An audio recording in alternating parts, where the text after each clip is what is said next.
Hey friends, welcome back. This is Ashley with Uncommon Roots Homestead.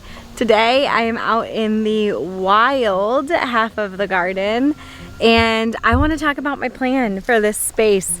It's something that needs to be addressed sooner rather than later, but there's still some stuff growing, so I want to show you what's going on and talk a little bit about what's next.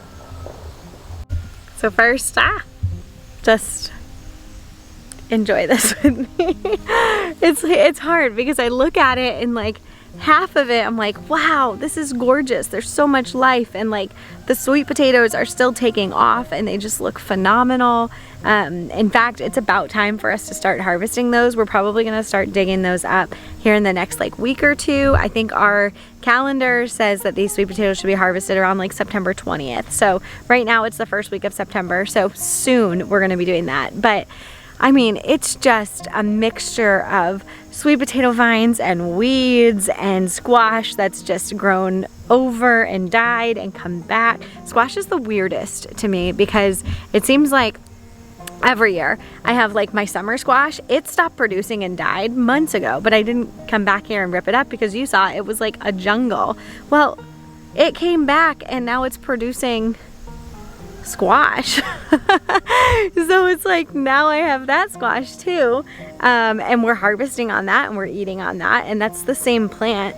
So it's just a mixture here of life, death, and rebirth, I guess. But I want to talk about what I'm going to do with this space. So if you can see, you can kind of see, you kind of can't. They used to be rows. You guys remember I did that cool aerial shot when we first got this garden prepped, where I zoomed way up with the drone and looked down and you could just see these perfect rows of soil and the mulch around them. The weeds have won the battle this year. They absolutely took over.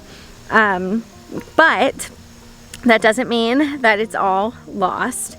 We are going to be cleaning this up over the next couple of weeks, and what I want to do is start to pull out all of the squash. I didn't get any melons this year because they were just hidden in this jungle. I'm sure I'm going to find some that rotted on the vine because I didn't harvest any, but I planted a lot, so I'm sure something grew.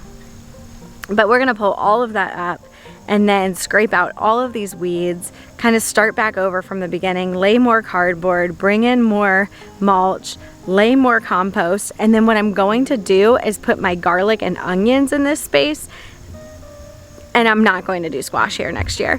I will probably do my sweet potatoes here. We haven't harvested yet, but they seem to be thriving, so it's easy to have those rows. They climb, but not as aggressively as squash or melons, so it'll just be garlic, onions, sweet potatoes, and there are 4 rows here. 5? There's actually 5, so I'll probably do 2 rows of garlic, or maybe like 1.5. But that's my plan for this space. But let me show you what it looks like right now.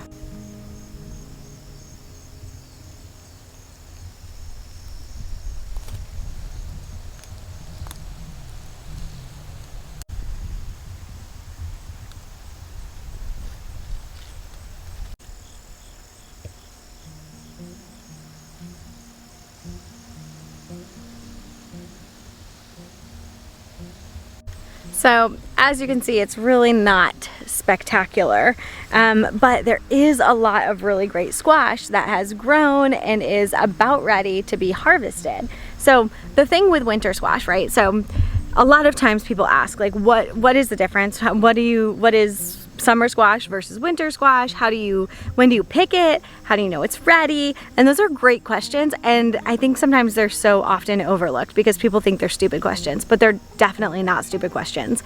In fact, there are so many squash varieties that can actually be eaten as summer or winter squash that, like, you should always ask that question because it's not a dumb question. So if you're wondering that, or you've been too afraid to ask, let me answer it for you. So the difference between summer and winter squash is not when it's grown, right? The most common mistake that people make is thinking, oh, winter squash must grow in the winter, or like maybe you plant it in the fall. We think pumpkins, we think fall. Well, pumpkins don't grow in the fall. They're ready to be harvested in the fall, and they've fully cured on the vine, and all of the vines have died back, and that's why you just see all of these pumpkins in a pumpkin patch. It's not because they grew then, it's because they were done curing. So winter squash is squash that cures on the vine and it hardens. It ends up with a tougher exterior, which allows it to be stored through the winter. That's how it got its name, winter squash. It has nothing to do with the season that it's grown in. Now summer squash, similarly, is ready to be consumed in the summer. It doesn't have a long shelf life. It doesn't store very well. It has a much thinner exterior. And you'll notice these are often these are your zucchinis or your other traditional yellow summer squash that you're just eating as soon as they're ripe. Now, most squash varieties will become winter squash if you leave them long enough. So my tromboncino is a good example of this. Tromboncino squash can be eaten as summer squash when it's young and green, or winter squash when it's cured. Let's take a look. I actually have one of each right now. All right, so this young tromboncino, he could be harvested today as a summer squash. So again, right now it's young. That skin is gonna be really soft. Often the flavor is a lot sweeter and more mild. The seeds haven't developed that like stringiness around them. So when you cut into the bottom where the seeds are, it'll look more like a summer squash and less like a butternut or another winter variety. The same is true for butternut. I actually know a lot of people who like to eat butternut young as summer squash. It's the same, it's just sweeter and it won't last nearly as long, which is why most people let it cure on the vine so that they can save it through the winter. All right, speaking of tromboncinos and winter squash, these are tromboncinos that I've let get to their full size and I'm letting them cure on the vine for winter squash. So you can tell their coloring has changed. They're much darker. Their skin is much firmer. I can kind of put my nail in it and I can't break through that skin. They're also much, much firmer. Summer squash or even a young tromboncino that you're gonna eat as summer squash, it has some give when you squeeze it. These are not like that. You'll also notice they're much larger than the young squash that I showed you before. Obviously, it is an older, more mature squash. It's come to fruition, right? It is as big as it's going to get. That's why, you know, when you eat zucchini and things like that, that usually people say, oh, I let it go too long. Well, that doesn't just mean it went big. If you've ever let a zucchini go way too long, you know that it actually changes. The consistency inside changes and it becomes a little stringier. The seeds get more firm. That's because it's getting mature. And in order for those seeds to grow, if we're in nature, right, and the purpose of that fruit is to produce more fruits, then that external layer is actually protecting those seeds and helping them to get as mature as they're going to get, so they get tougher and they really become something you don't want to eat. That's why you don't eat winter squash seeds unless you roast them, I guess. So all that to say, I have a ton of winter squash, probably a dozen different squash in here, different varieties that have been curing on the vine and are all about ready to be harvested. Now you can tell a winter squash is ready to be harvested when it passes all of those tests I just showed you with the tromboncino. Its skin is firm, you can't really indent it with your fingernail, and it's turned whatever color it's going to turn.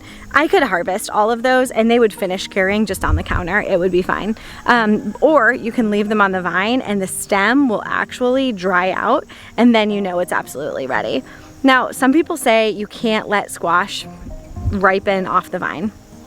I found that to not be true. I have, in a lot of cases, had a squash that was slightly underripe and the vine went bad or died or whatever, and I've been able to take that, put it in a cool, dark place, and it ripens just the same. So I guess to each their own. Give it a try. If you have a vine that died or got sick or you just needed to pull it out and you have some squash that you wanted to see what would happen, it doesn't hurt anything to try.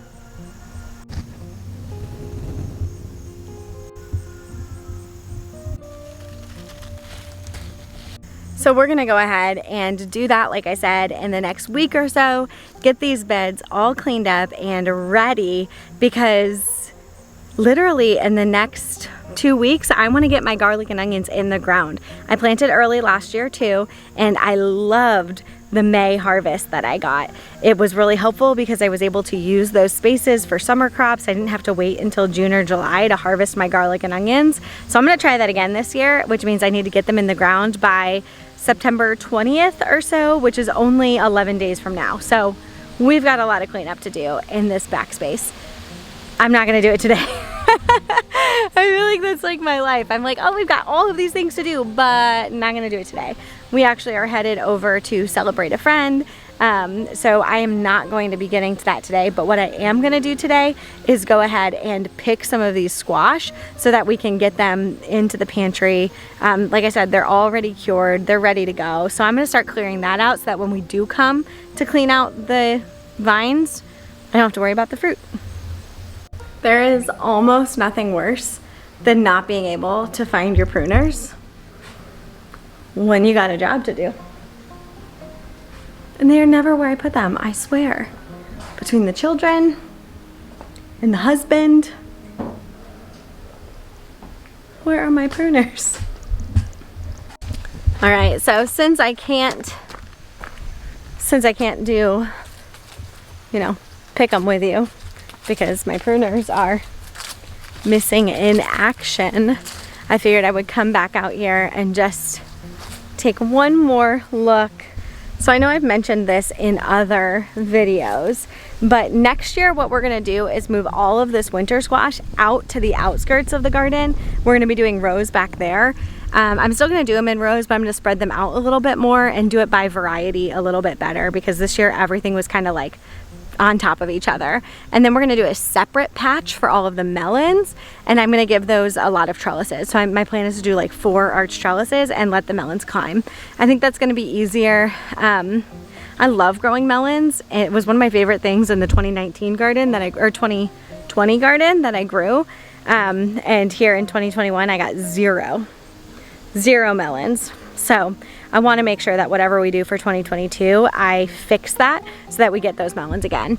Now, I hope that that's encouraging to you. If you're sitting in a garden place and maybe you like had 1 tomato plant and you did not get any tomatoes off of it and you feel like you babied it all year and got nothing, it happens to me too. Even at this scale, there are things that I planted and didn't get any of. So you take it as learning and you make a plan to do it differently next year. That's all you really can do.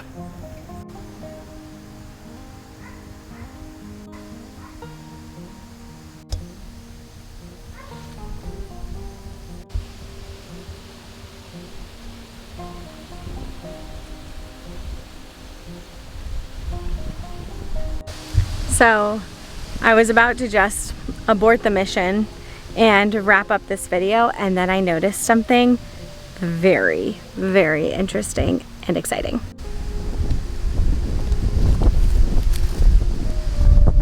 All right, so sorry guys, the wind is picking up, but if you have been around for more than 5 minutes, you know that my arch trellis here at the front of the potager garden has been naked all season. And I have this red rose, a climbing rose that I planted that has not done anything.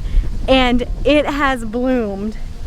I don't even know what to do at this point. Like, what in the world? It's come back to life.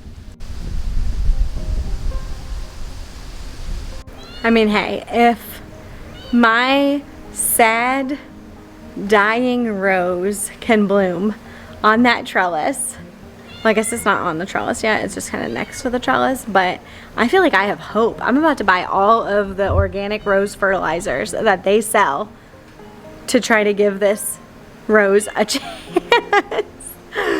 Friends, thank you for joining me today. I was gonna take you to actually harvest those, but I can't find my pruners, so I'm gonna have to go find Kevin and see if he has them, maybe in the truck. But I figured that this would be a good place to leave you. I appreciate you spending time with me today. Hopefully this has been helpful, and hopefully it gives you an idea of kind of the differences between the different types of squash that you can grow. And hopefully, if you didn't do it this year, it gives you an idea and inspiration for next year as well. You always have a space here in my garden. Until next time.